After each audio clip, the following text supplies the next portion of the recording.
But yeah, that was a real disc for Ford dealerships. They probably spent millions of dollars to have this whole laser disc sales system where they'd have all these discs to show off their cars.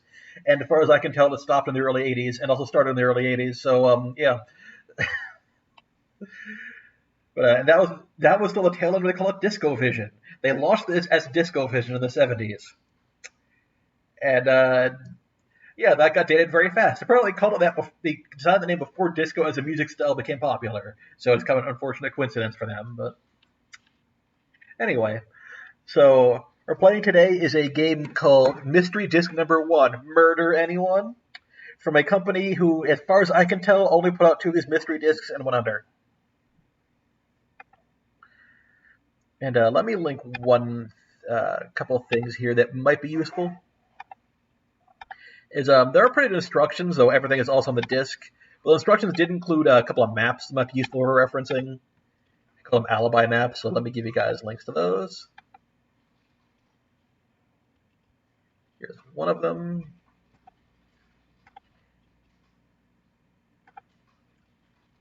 And here's the other. So those may or may not be useful. So this is also could be competitive, like in teams and stuff at a party, but it mentions you could try solving something together. So I think for this one, we're going to see if we can together figure out the murder, which can probably be any of these characters because it says there's 16 different endings and there's different choices. So I guess if you're all ready, I'll start this disc up and we'll see how it goes.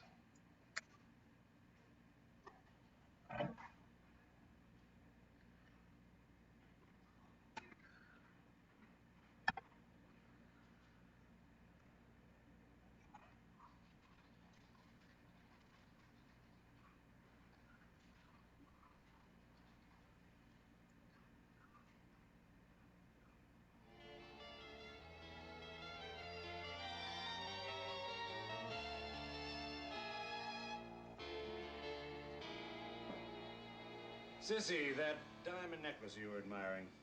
After my death, it was supposed to have gone to old Jessica here, but tomorrow I'm giving it to you. Derek, you can't. No, Uncle Derek, you shouldn't.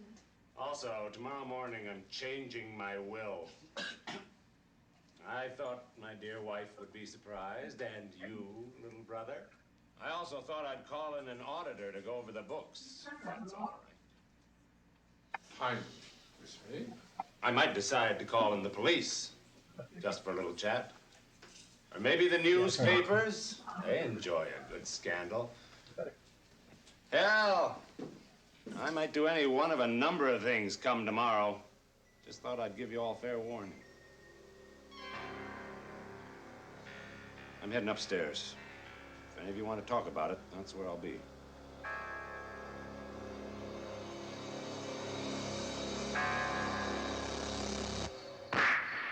Some people just ask for it, you know what I mean?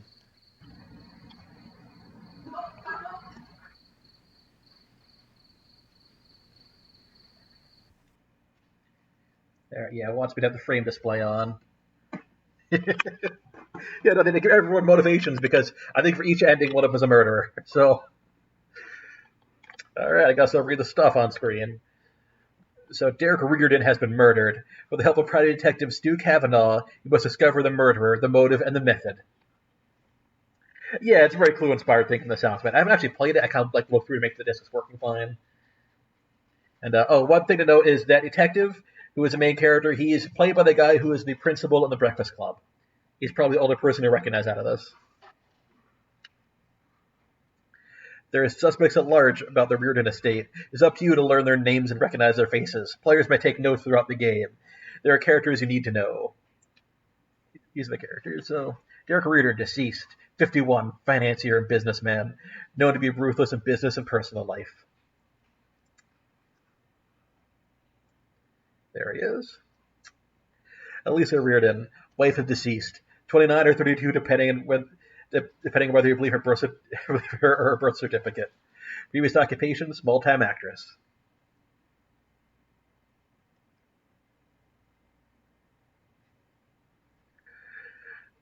All right. Jessica Reardon, sister of deceased, 54, buys art, contributes to charity, never married, runs household. Tom Reardon, brother of deceased, 40, playboy and gambler, moved back into house because of debts, has never been gainfully employed. Cecily Sissy Loper, distant cousin, 17, orphaned and living with family, high school student, background unknown.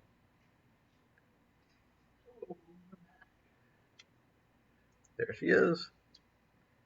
Dr. Theodore Moorfield, family doctor, 58, lives with family, has no other practice. AMA reports a questionable record. Is a live-in doctor an actual thing? That just... Okay. We have one of those.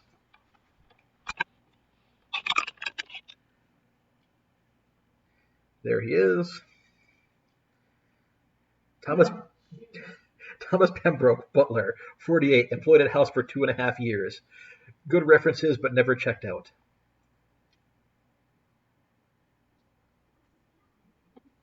I'm not sure what that means either. Austin Bueller, president of Reardon Industries, 49, well-respected businessman of German background. History before war unknown.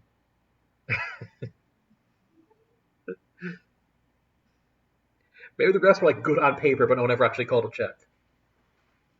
Yeah, I think that's the idea. I don't know. All right.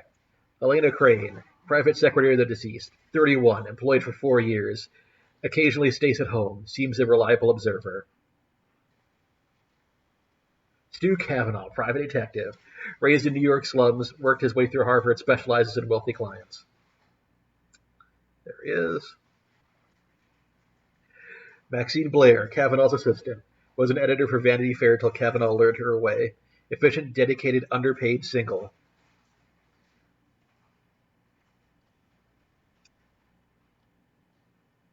The object of MysteryDisc is to discover the murder, the motive, and the method used to commit the crime. The first player to identify all three wins the game. So I guess we're all going to win or lose together.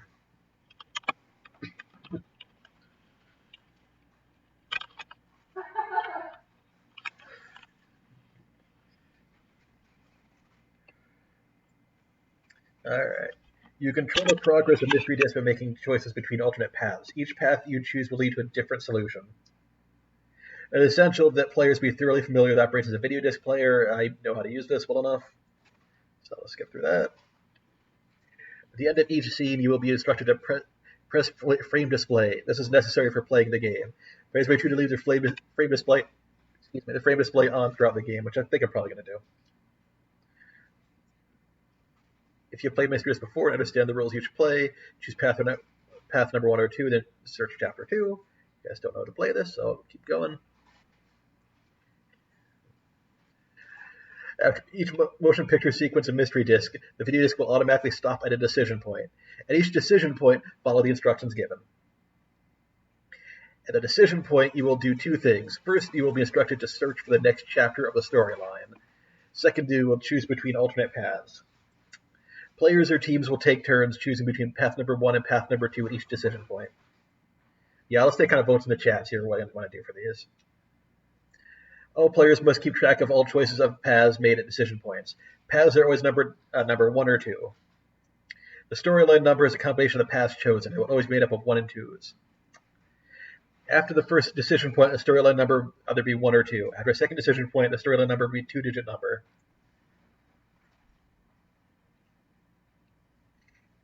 After the final decision point, the storyline number will be a 4-digit number of 1s and 2s, like 1121 or 2221. I've looked a little bit into this game, and it is actually important to keep track of this, because if we add like, oh, I think so-and-so did it, then add this to your third digit, and go to that frame, that kind of thing, where you actually do need to keep track of this. Yeah, it is a bit complicated. For like a sit down, like just kind of pick up and play a game, it's not quite useful enough for that. But it's same time with Laserdisc players in an awkward situation where they're almost interactive in a good way, but not quite. So like that hair away from being not working. Like this, like a regular video game, like if you can keep track of the choices itself, then you wouldn't need to do all this. But yeah, I'm gonna write it down as we go along. Yeah, we get a notepad out actually. Do that now.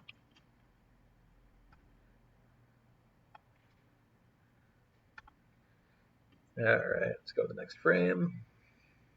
All players must keep track of the storyline number. In each game, the storyline number is the same for all players. Every path leads to a different story with different clues and different facts. There are 16 different stories on MysteryDisc depending which paths are chosen. Players or teams take turns choosing the path everyone will take at decision points. To avoid repetition of storylines, may choose to keep track of paths that they've been played in previous games.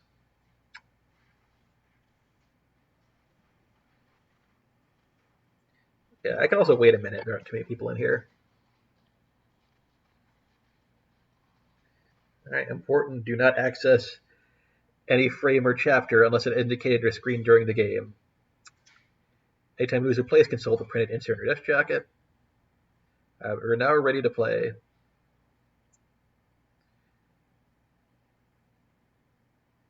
Okay, I guess we'll wait for Nora to come back. There's only a few of us are here playing, and then we'll pick what you want to do.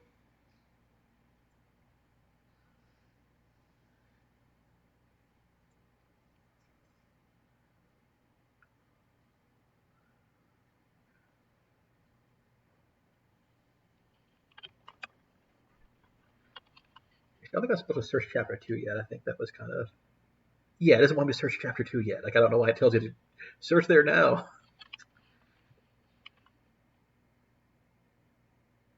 Actually, this might be the first... This probably is the first frame of chapter 2, then. Actually, would it say I'm a player? No, this is the last frame of chapter 1. Okay, here's the first frame of chapter 2.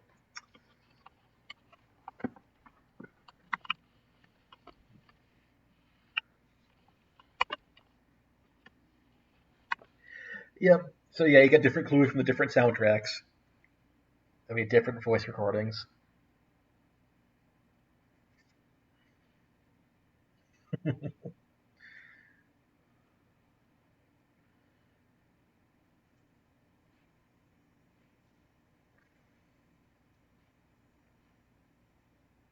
Yeah. And if this people found this game interesting, there was a sequel, which besides it plays exactly the same, which has a different mystery with different people. So like, if this ends up being boring or don't bother, people actually think this is fun and want to do it again, I could pick up that other disc at some point. Oh yeah, and for total time, the way this is formatted, there's can only be a half-hour footage per side of the disc, and it only uses one side. So I mean, it'll take longer because all these like still frames he wants you to read and stuff. But this is probably not going to be that long. I think the instructions say it expects like 40 to 80 minutes depending on the experience and everything.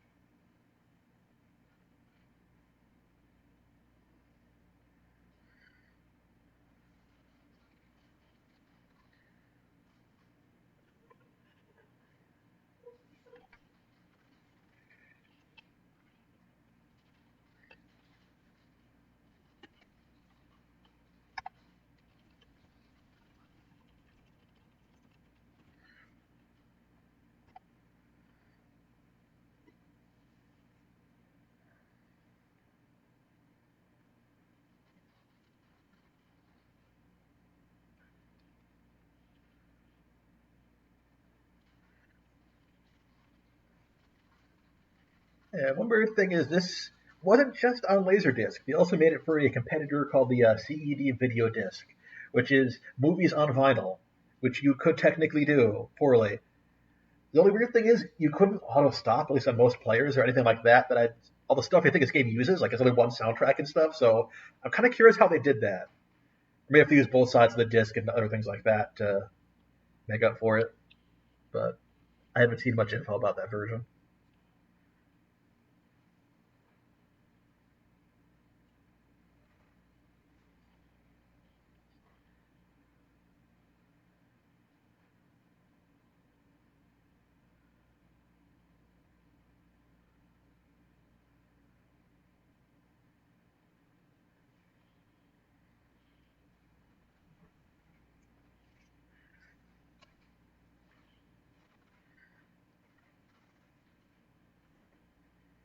So looking at more discs, I have one in the mail which may or not be worth streaming. It's called the Incredible Story disc, which has a bunch of cartoons and it has games afterwards. I have no idea what those games are because I can find no footage. We'll have to see if it's actually worth streaming or it's just kind of like Because it could have been like a 2-question quiz, and the next panel shows you the answers are, or something like that. That would be fun.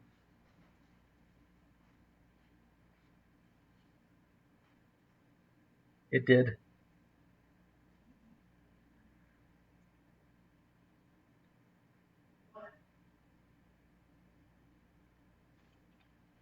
She said my mic sounded weird or something. Oh, okay. Oh, okay. I paid attention to who's talking about what. There we go. Yeah, Ultra Raised Laserdisc lore. Yeah, still want to see if I can ever find that Macross game, which sounded kind of Maze Mania like. But that's hard to find. At least found some screenshots and someone played it. The description. But and I checked the very first disc designed to be interactive for home users, how to watch pro football, and someone uploaded it on YouTube, luckily, and it looks at the disc is, as you might expect, mostly middle-aged white men droning about football until the very end was a quiz. And I'm not going to subject you all to that. So if you're really curious, it's on YouTube.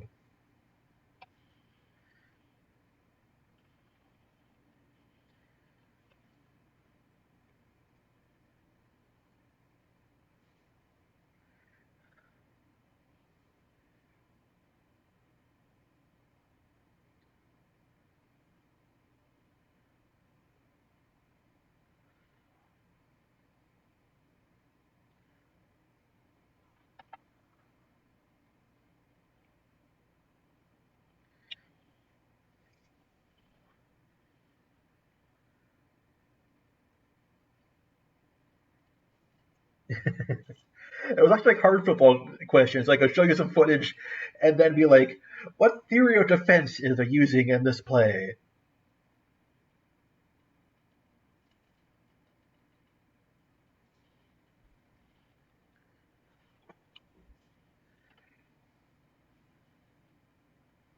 But yeah, there are a few other supposedly interactive titles I put out, like teaching you martial arts or belly dancing or relaxation. But my guess is those are probably a similar thing where there's like technically a couple interactive elements, but it's mostly just people talking about the thing. And also a thing called the First International Kid Disc, which has activities for children, plus also what are technically a couple of games, which are stop the frame in the exact right, stop this video in exactly the right frame to get points, which doesn't look like it'd be that entertaining to watch, and it'd probably take like a minute before I got bored of it. That is a sequel to Fun and Games, which sounded like more of the same. Okay. Yeah, I'll bet that would be. All right, is everyone ready? We need a pick or a soundtrack. I'm not sure it really matters, but do you want soundtrack 1 or 2?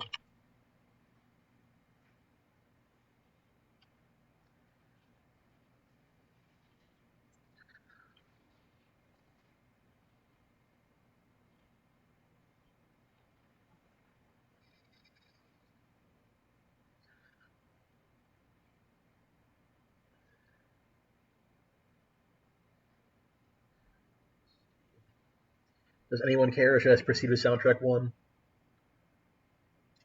It is kind of weird that make a choice without telling you anything about what it means aside from it's different. Yeah, yeah.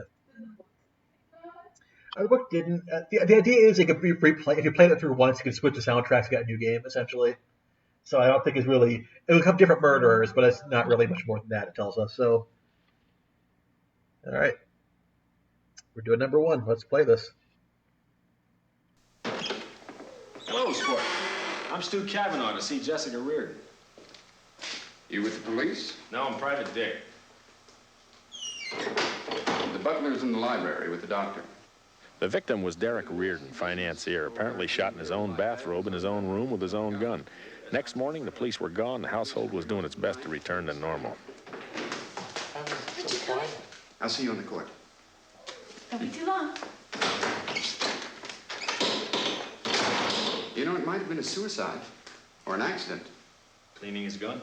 Or maybe even a burglar, times being what they are. So far, no one seemed to be mourning. Private detective. Mr. Kavanaugh. Jessica Reardon, sister of the deceased and a well-known matron of the arts. Derek was my brother. I'll see you later, I'm sure. All right, thank you, pal. I want you to find my brother's murderer. The others have agreed to see you. You've ruled out anyone from the outside? Naturally. Well, where do you want to start? The doctor. Before he left me with Dr. Moorfield, I asked the butler, Pembroke, if the time on the clock was correct. He squinted and hemmed and hawed, and I knew I'd run into my first obstacle, a nearsighted butler. If you like your doctors slightly seedy, then Theodore Moorfield is right up your alley. He had spent most of his years tromping through the jungles of South America, but now he was staying with the Reardons. The kind of live-in medico only the rich and the sickly can afford. It seems that Derek was both. I don't know why anyone would kill him. He had only 6 months to live anyway. Who all knew about this? His wife, his sister, his brother. Was it you who diagnosed the disease? Of course. He was supposed to have gone to New York today for a second opinion. I had insisted on it. Moorfield's own candidate for the hot seat was one Austin Bueller, business manager. According to the good doc, Austin had been embezzling. Bueller was systematically draining the firm. If Derek had found out about it and threatened him with the police, you've got yourself quite a job. Just about everyone hated Derek Reardon. Can you describe last night for me? He was being abusive, hinting that he was going to change his will. Who inherits now? Derek's wife, Elisa, and his brother, Tom, inherit under the present setup. Anyway, halfway through dinner, he went up to his room. I followed him upstairs and gave him his painkiller. Later, I was sitting in the north porch with Jessica, debating whether or not to go up to bed myself, when we heard the shot. I went up the back stairs. Helena Crane and I almost ran into each other. Did everyone come running? Within a minute or so, yes. I knocked and called. When he didn't answer, Tom and I pushed open the door. He was lying there by the desk. Who was the first to approach the body? Helena Crane, his secretary. I ran off to get my bag, just in case. I was the only one to approach the body until the doctor returned. I could smell a trace of gunpowder. His gun, the one he kept loaded in the top drawer, was behind the desk. Were you ever left alone with the body? Maybe for 30 seconds.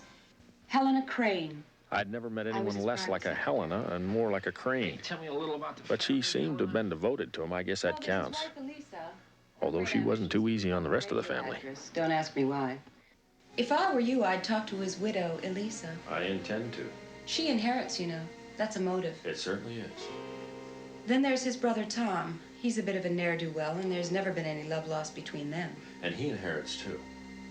Listen, if you just want me to shut up, I will. I apologize in my own way, and I encourage her to continue. Personally, I find gossip annoying is not the best trait for a private eye. We were now on the subject of Sissy Loper. Cecily Loper, 17. Her real name is Cecily, still in high school. She's a distant cousin and has spent most of her life in an orphanage until they found out she was related. She's been doing her best to finagle her way into the will. She was a regular fountain of information. Derek had taken out a strange insurance policy. If he died of anything other than his illness or suicide, the company would get a shot in the arm of $1 million. I asked Helena where she'd been when the starting gun went off. She said she was in the pantry on the horn of the Chicago office. Okay, that'd be easy enough to check out. Tell me, where does Reardon keep his valuables? Locked in the bottom right drawer of his desk. I wanted to sit around and chat some more, but I was called to the phone. It was my Max. Maxine Blair's my right hand. I have to answer my own mail, do my own typing, but if I needed to know what the Roosevelts had for breakfast a year ago Thursday, she could find out. She'd already cracked Austin Bueller. In a 1920 interview, he admitted to his past. Before the war, this business genius was touring the German provinces in a circus. His specialty? Trapeze artist. Well, we all have things in our past we'd like to hide. Bye.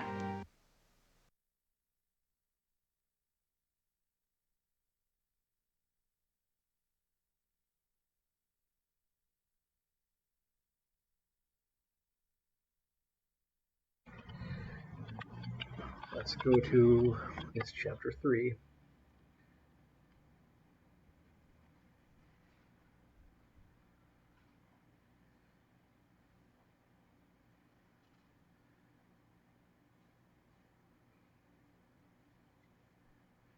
Okay, so it's not really much of a choice again. We're just choosing which soundtrack, or the explanation of what that means. So which soundtrack? Do you want to keep with soundtrack 1? Do you want to switch to soundtrack 2? Okay, let's stay with soundtrack 1. hard to talk to your client when she's one of your suspects. That's why I always get my money up front. She didn't like my questions about her either. Now, the police call it suicide. They're wrong. Do you know that he kept a loaded gun in his desk drawer? That proves that he was in fear of his life. Who all knew about this gun in his drawer? Everybody. I see your brother's an art collector. I'm the art collector. Austin Bueller got me interested, and he's found me quite a few good bargains. That Van Dyke, for instance, portrait of the artist's daughter. Oh, yes, I know quite a bit about art. Did Jessica show you the Van Dyke in the hall? I got it for her for only $80,000. It's a bargain, huh? Oh, yes. All the paintings in the house came to her through me. Millions of dollars worth.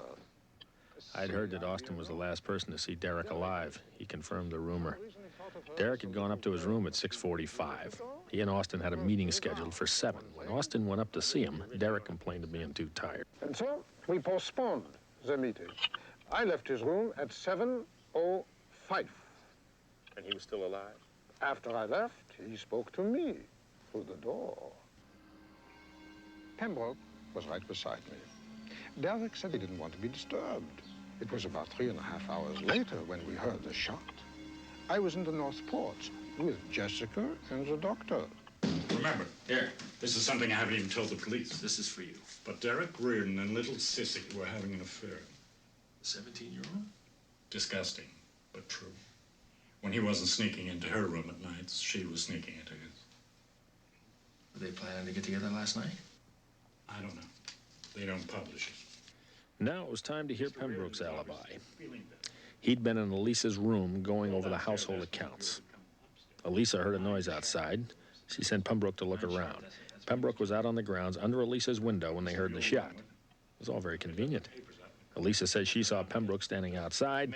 Pembroke says he saw Elisa standing at her own window. The shots, he came back.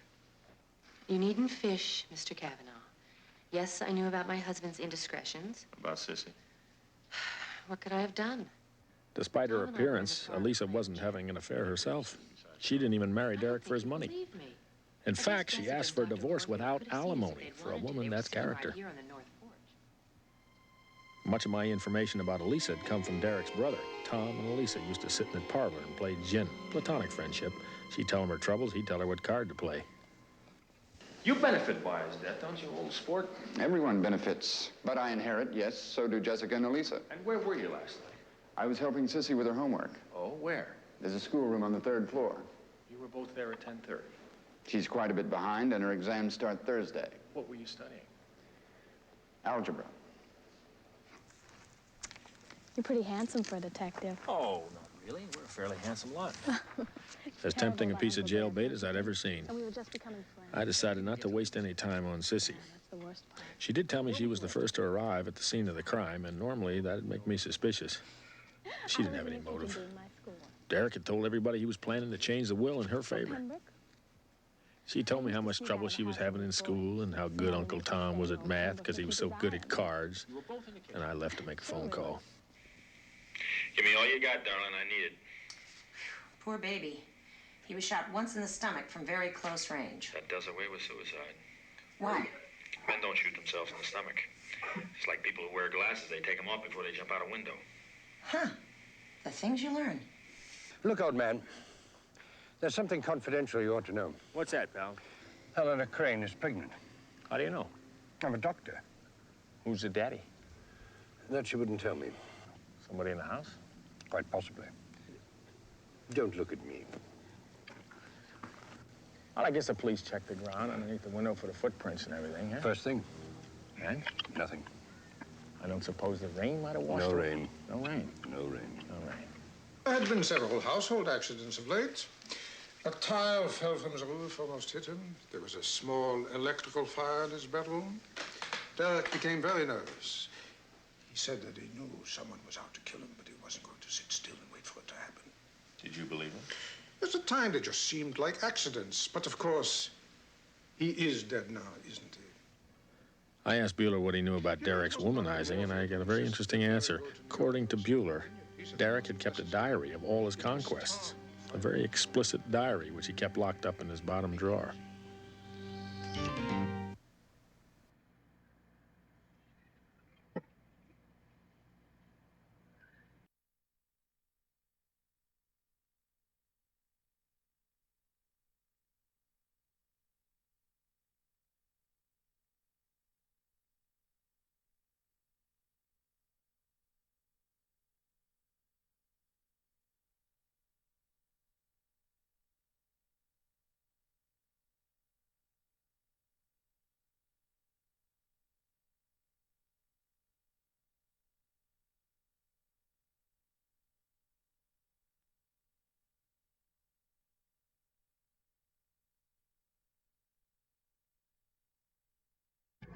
I make myself, wasn't it?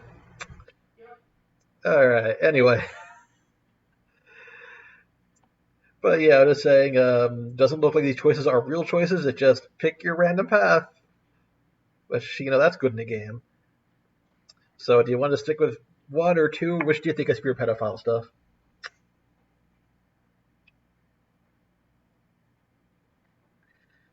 Yeah, we can keep going on with one if you want. All right.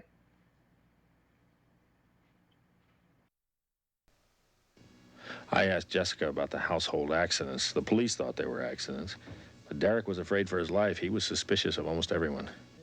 I had suggested that we hire a private detective, but Derek said no. Helena had come up with her own plan to trick the culprit into the open. Did they put it into action? Did it backfire? I was asking the wrong person. If I have to listen to somebody say, I don't know what you're talking about, one more time, That's not what you told me. well, I don't know what I'm going to do. Helena used that on me when I quizzed her about her and Derek's plan to catch the accident maker. According to her, there was no such plan. She said that Derek had an overactive imagination, that he'd blown a couple of freak accidents way out of proportion. She tried to humor him, and she said she'd keep her eyes open for the next accident, but she definitely hadn't come up with any way to trick the killer into revealing himself. I tried another question on her, just for shock value. I hear you're pregnant. I don't know what you're talking about. Is Derek Reardon the father of your child? Okay, that last question was rude, but I guess I just heard I don't know what you're talking about one too many times. The murderer had one advantage over me. He knew his way around the house. I was just learning.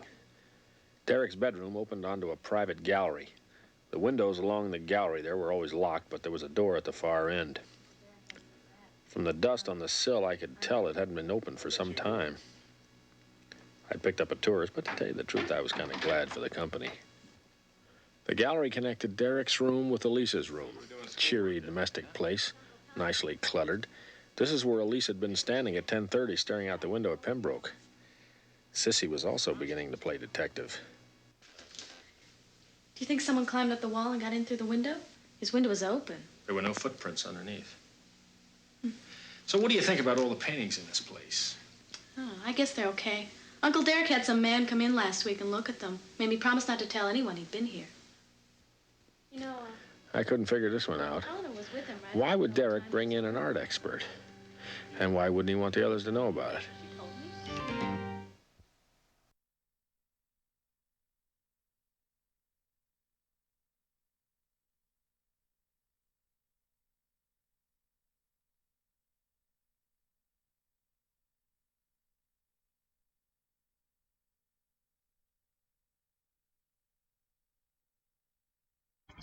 So we're 1-on-1. Do you want to keep doing the same soundtrack? Or do you want to switch soundtracks and throw everything for a loop? Yeah, frame display is on. That's what you see at the top, which is like 27, 4, 3, 6, 1, 1, and all that. I'm not sure why you need it. Like, it seems to think you do, but you might as well stay the course. So we're already on soundtrack 1. Let's go. You ready for the lowdown? The cops just assumed it was suicide because Derek's finger had been found clutched around the trigger. They had to break the bone in order to get the gun out of his hand. So imagine everybody's puzzlement when they discovered that Derek had been killed by poison. The shot everybody heard had been fired into a body that had already gone into rigor mortis. Got it?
All right, Mike was off for all that. I was reading that. Of course it was.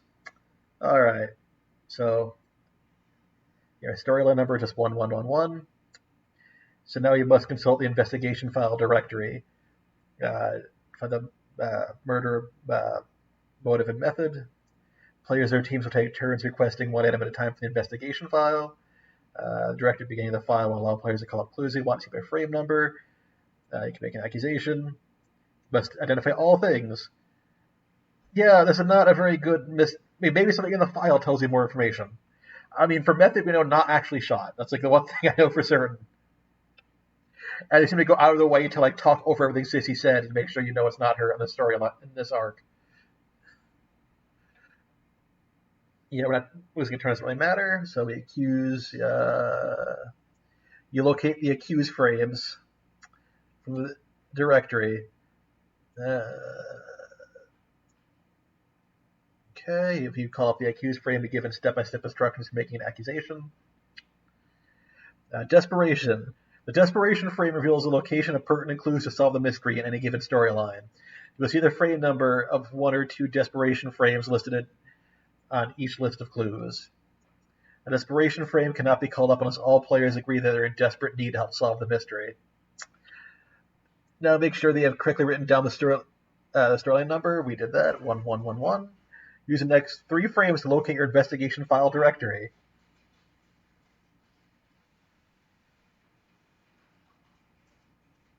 Yeah, you're guessing good as mine, Kate, here. Alright. We search chapter 6.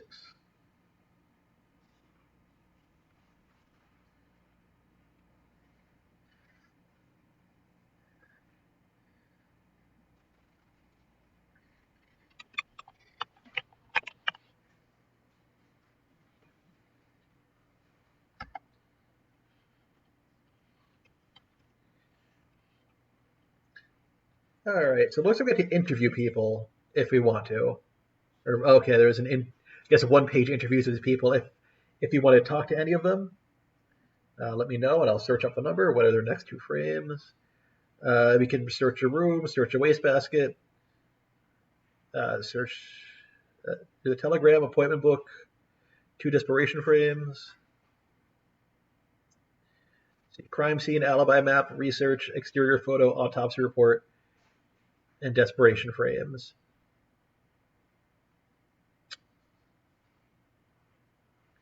So anyone who want to look at the doctor? Okay.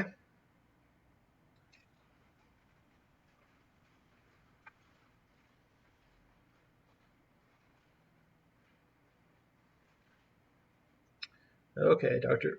Moorfield, did you ever think he would have been better off out of pain? Jessica and Tom and I had talked about it, but it's up to us, not up to us to play God. That told us nothing. Okay.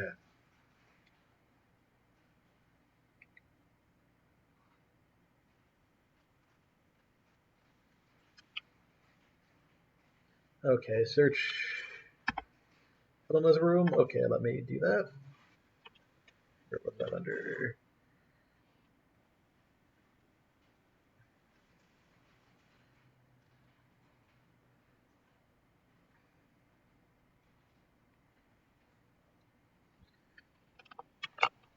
I mean, large, so see if I can read it.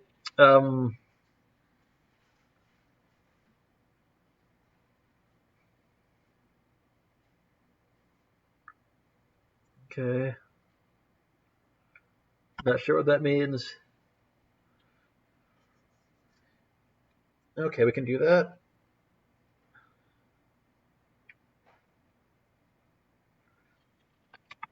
Alright, let's see. So, into the corner.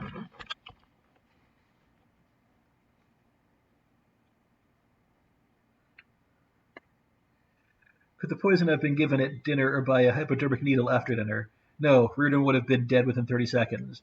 According to Austin Bueller and Pembroke, he was still alive at 7:05. So I guess that's something.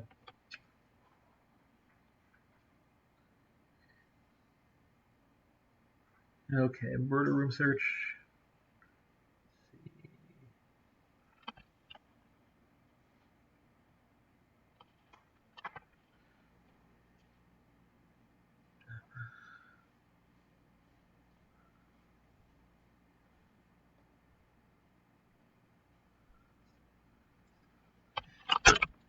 Okay, yeah, that's in a tiny window. I need to actually enlarge this to see what the heck this is about.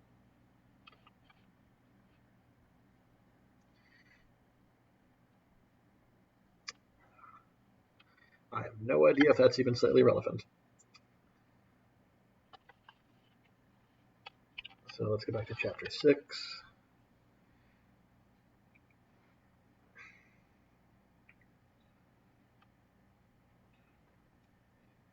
Might as well look at the wastebasket there too.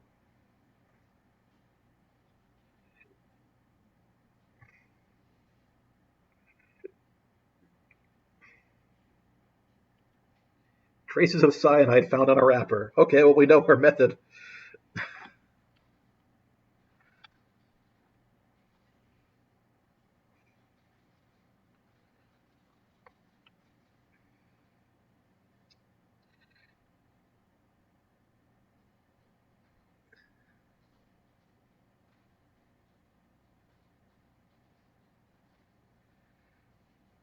Okay, anything else we want to look at here? We can do desperation if you want to have it tell us directly what you want to look at.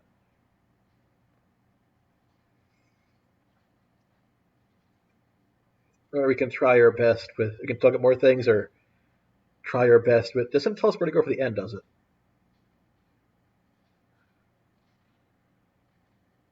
There should be a guide to the chapters and the thing anyway, if we just want to go to accusing shit.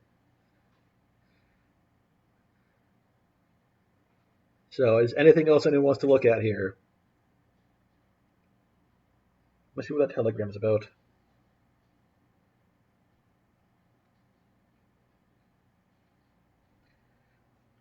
Gotta merge this.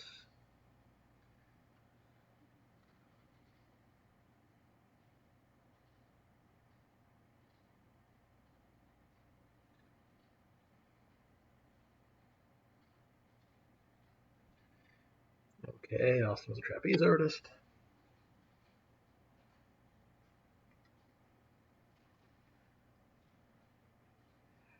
So what do you want to do? Do you want to do more clues, or do you want to just go to the end and start accusing things and see what happens?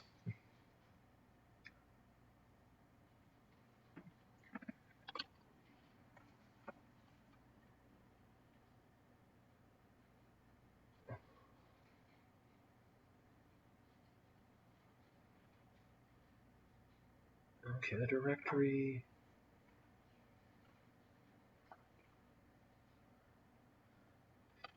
Accuse everyone. Okay, someone wants more clues. We'll give Kate a second to get on her computer or whatever.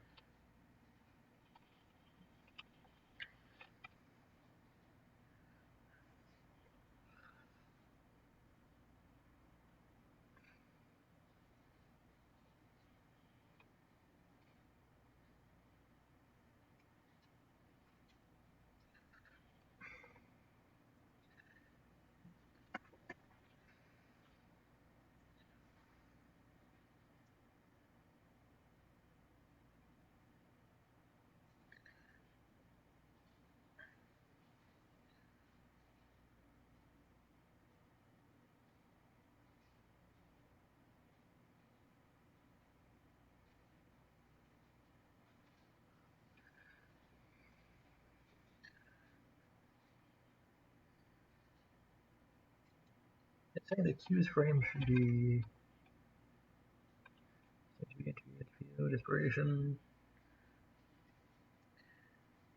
Search for.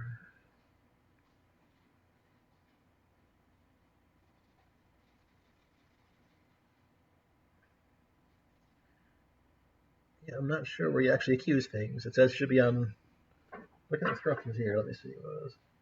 Yeah, to win, you must make it a correct accusation by using the directory at the beginning of your investigation file to locate the accused frames. The investigation file is it's the beginning of chapter 6. I think is where we are.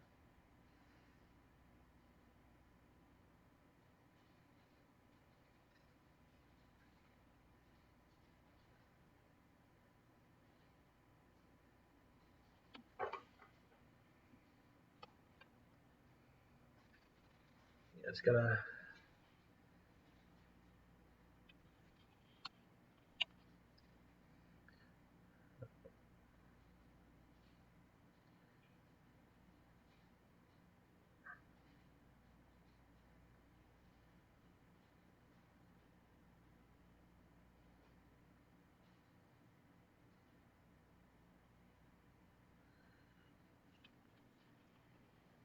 Okay, if you're back. So yeah, we could look at more clues. That sounded like Andy wanted to do that, but didn't tell me what clue to look at.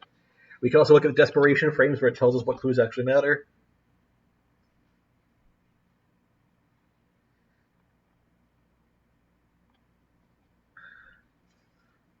She may be pregnant with baby. You are correct.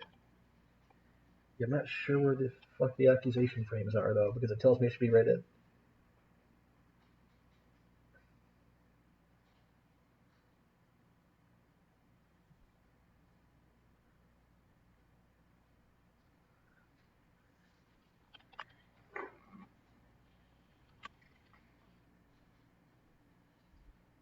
Okay.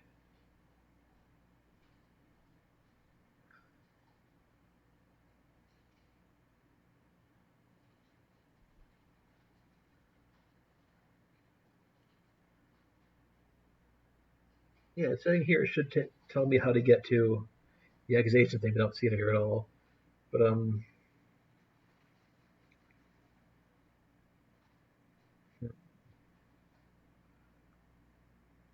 let me see if actually let me see what research is here.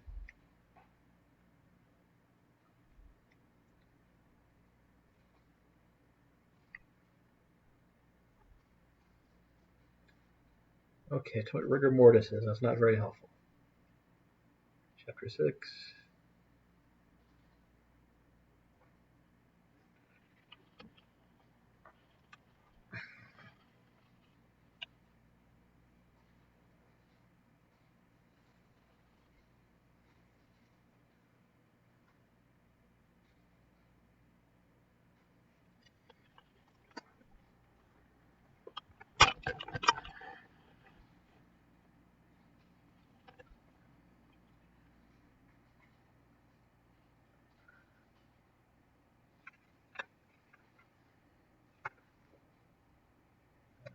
Check online too. If it mentions this.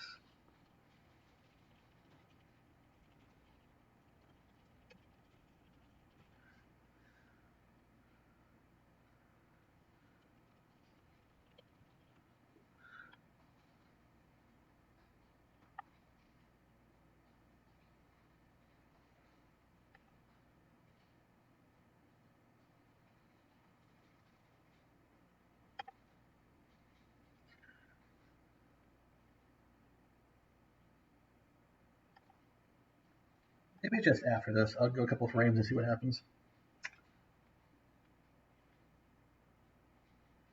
Well, let's just, I guess, interview stuff. Let me see if anything doesn't say search chapter 6.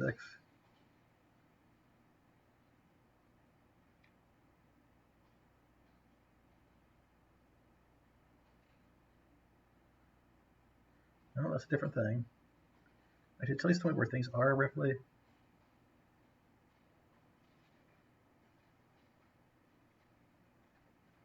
Okay, should have been a frame before that stuff then. Let me see. It pays women a red herring. It could also have been like a clue for the different story arcs. Oh, here are the accused frames. Okay. So let's go to the accused frames. Yeah, it's chapter 6. It's okay, I guess it is. Okay, it wasn't bringing back to where it should have been bringing me. That's weird. So I'm going to accuse.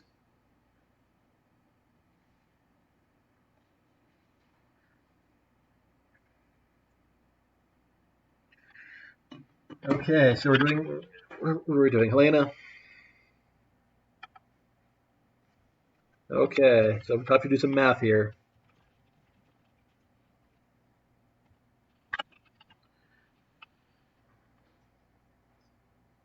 Motive.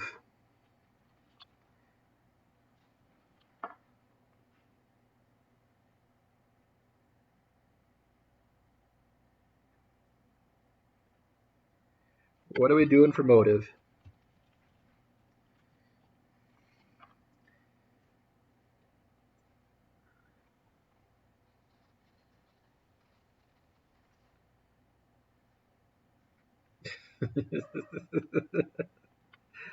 Yeah, don't think it was euthanasia. I'm not sure if these like fit her that well.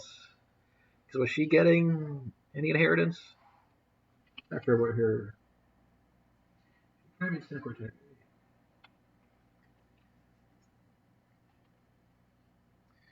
Okay, passion. We'll do passion.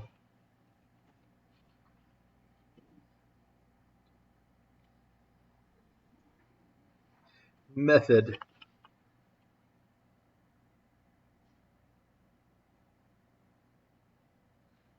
So we know there was a poison. So is it rigor mortis gunshot, shot him to cover up suicide? I mean, rigor mortis gunshot, that's not really a method. I mean, he shot him after he had rigor mortis, or she did something like that, but or whoever did it. But like, that's not a method of murder. That's just a thing you did after he was dead.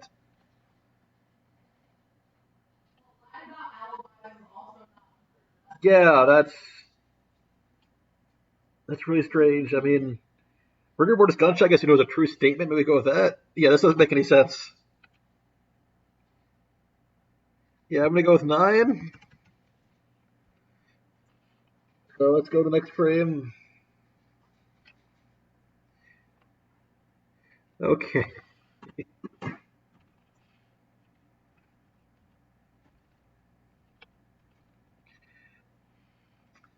All right, so we're at 079. We decided on. Next, add that to our storyline number. The sum is a verification code.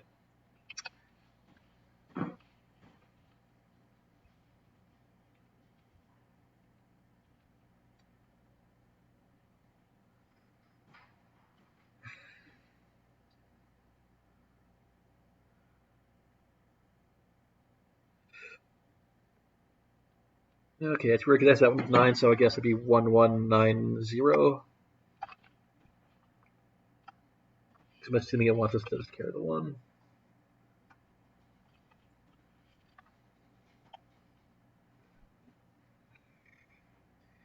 And now we had 29,000, so it's 30,190. Okay.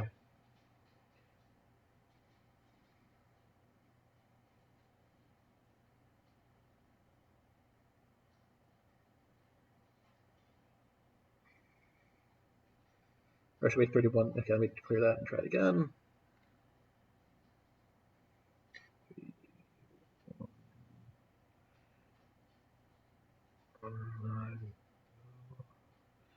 See if we're wrong. You're probably wrong. Incorrect. Lose a turn.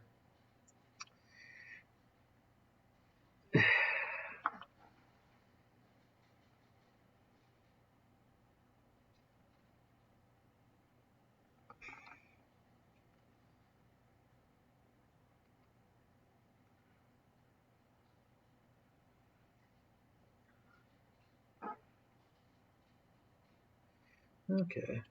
Yeah, let's try that again.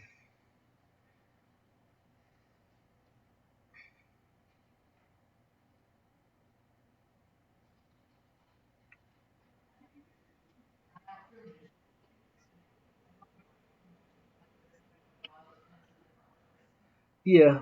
We could also, if you really need to, just look at the set of desperation where it just tells you what to do. Or you try accusing again. So I assume we're still doing Helena. So what was her motive? I don't remember anything that. Yeah, no, that'd be nice if he told me like wrong. If he said like wrong motive or something. All right, so passion or I don't think she was on the will. I mean, it could have. I mean, like I see the motive like insurance and hiding a suicide, but I don't think we mentioned anything about insurance for her. Yeah, I'm gonna try it. Well, the thing is, the will was not updated yet, and the kid probably was. It probably was updating for the kid. I think, if anything, I don't know. You know, I'm gonna pretend I know something about insurance. I'm gonna go with that. We'll see if that's something. Just to actually do something here.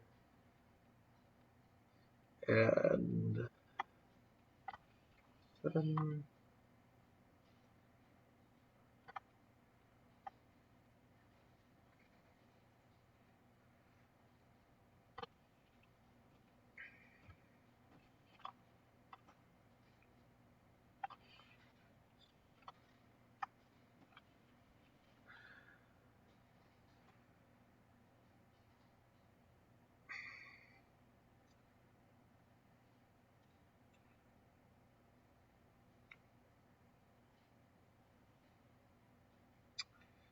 Nope.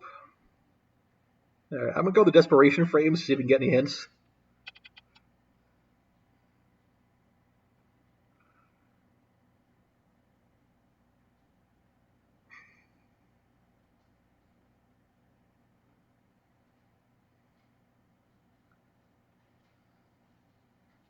What? Did I go the right thing?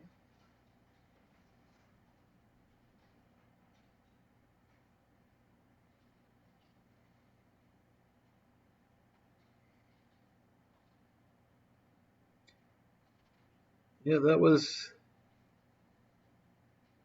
I'm very confused as to what that had to do with anything.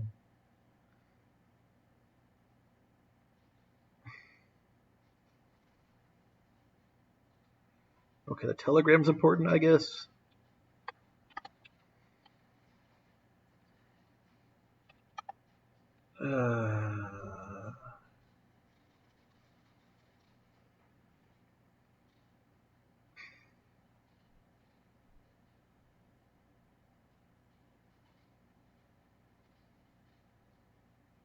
I'm thinking it's not her because it has nothing to do with her. Okay, we know that.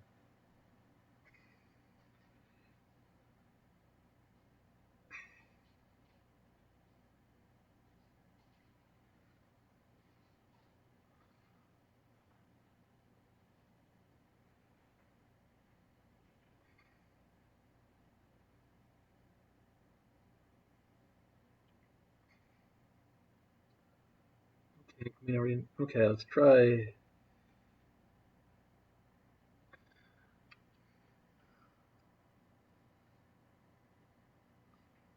Alright, because those things mentioned that one guy, maybe he's it then. I don't understand what was going on here. What was it, Austin Bueller? So, and it mentioned Rigor Mortis, let's try something with him.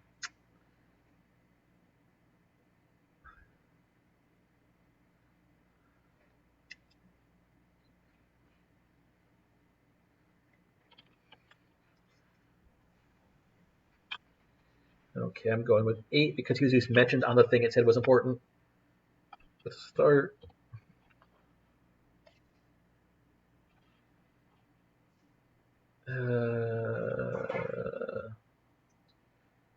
He has something with painting and stuff. Maybe he's selling a fake thing. I'm going with Fear of Arrest.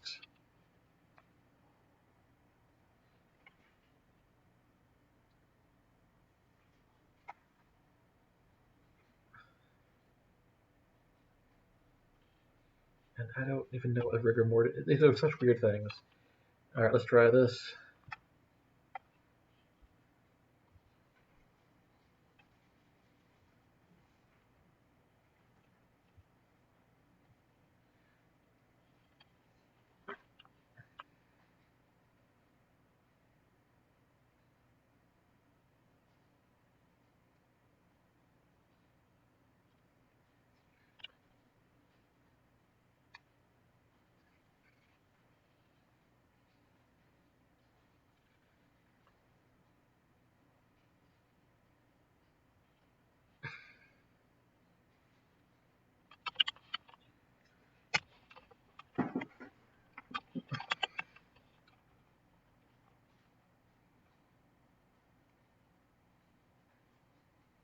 Is that the right one, I think?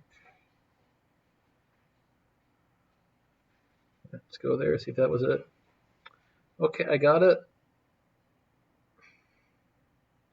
I solved the mystery.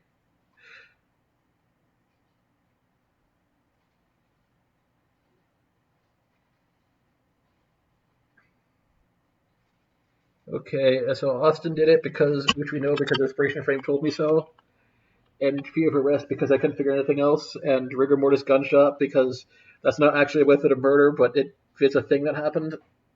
Okay.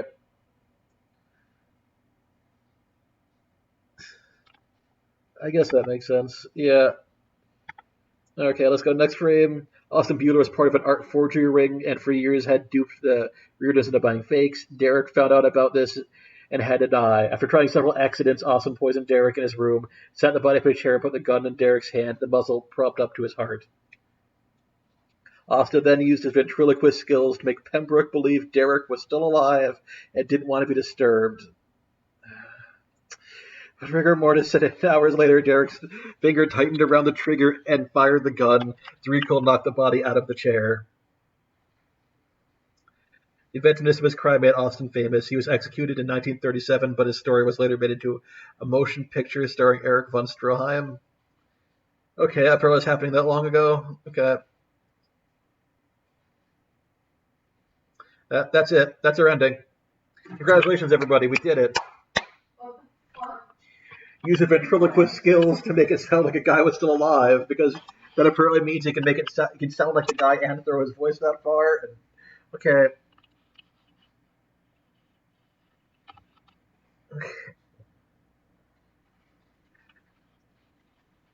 Okay, so what did y'all think of Mystery Disc number 1, Murder? Anyone?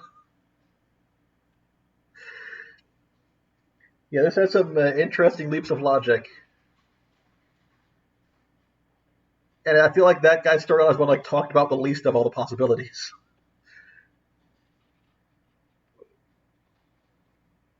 That was experience.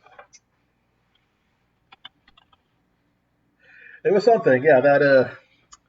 Not sure if I'm gonna bother. If people really want Mystery Disc number 2 to see a different murder, that's probably also really confusing and doesn't make any sense. I could get that too. But yeah, we could take. Yeah, but that's right. I was taking some notes and stuff, but it's like this guy wasn't the guy who was making. I don't know. I feel like the stuff being emphasized wasn't really him. But I guess it's kind of red herringy, except it was so dense with stuff. I don't know. But anyway, yeah, I think that'll be my stream for today. So thank you for everyone stopping by to see this obscure for a reason game. Yeah. Things that don't make sense and can't help you tell you why you're wrong. And, all right, yeah, again, thanks for stopping by. Might have something next week, too. As long as we had some fun.